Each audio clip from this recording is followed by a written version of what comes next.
In the UK, British Prime Minister Boris Johnson will welcome 109 new Conservative lawmakers to Parliament today, promising to move forward swiftly with Brexit and to increase funding to the National Health Service. Boris Johnson had promised his government would unleash the potential of British business once he has fulfilled his core campaign promise to get Brexit done. Well, let's bring in Juliana now to put these into perspective. Hello, Juliana. Well, let's just first start on the data front, where the latest PMI shows activities among UK businesses has declined at the fastest pace since July 2016 this month. How is this data being read?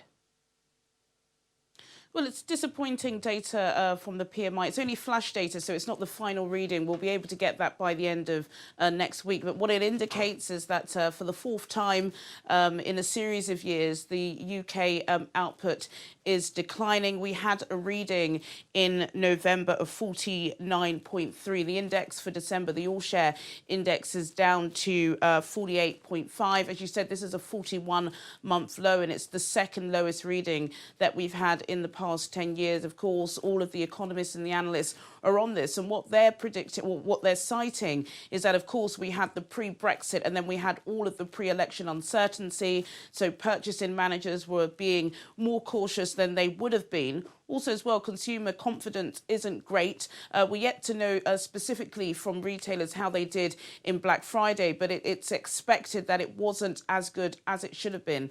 And also, as well, exports coming out of the UK, as what this data is showing us, is declining. The service industry, the services, really props up the UK economy. That's also been in decline. So all in all, it's not great, not as good as what analysts had expected it to be. There's still a week or more left for us to get the actual data, but worrying numbers out of the UK economy once again.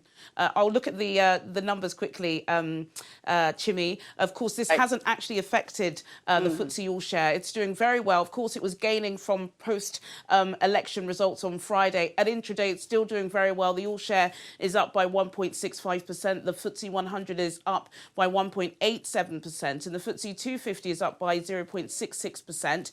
In currencies, British pound still doing great, up on the US dollar by 0.24%, up on the euro by 0.05%, and up on the Japanese yen by 0.29%. So the data hasn't really affected the city at the moment. Interesting. Well, Boris Johnson has promised his government would unleash the potential of British business.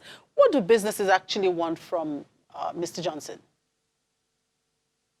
Well, Chimmy, you know, British business got the result that they had all hoped for. Boris Johnson is definitely seen as a pro-business, pro-city Conservative Prime Minister. He's got a whopping majority. So initially what we were hearing is a lot of business leaders across the UK, particularly in London, congratulating him and urging him to finally get the process done. It was that stagnation and the uncertainty that was really stopping a lot of these chief executives from hiring, from pushing forward with infrastructure changes. But now what we're seeing, now that the whole weekend has died down, the initial excitement, is that business leaders are realising that the wealth gap is really affecting the city. Of course, the city didn't get the result that the rest of the country wanted. The city is painted in red. The city is mainly Labour, mainly left. And I think now these business leaders are understanding that there needs to be a softer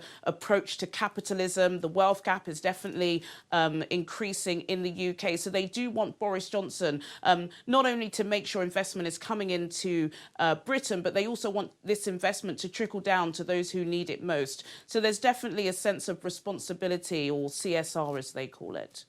And in corporate news, Sports Direct posted very strong results this morning. How are investors reacting to that? And are there other market-making company news we should know?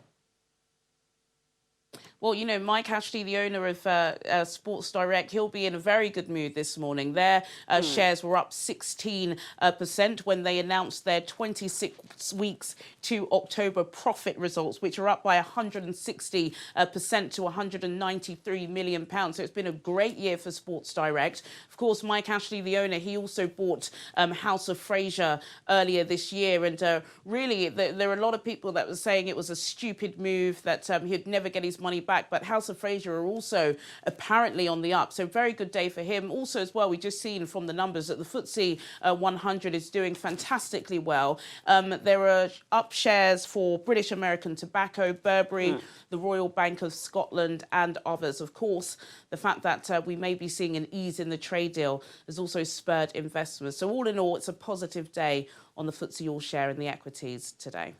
Of course, and we're looking forward to a positive week this time. All right, Jelena, thank you. Enjoy the rest of the day.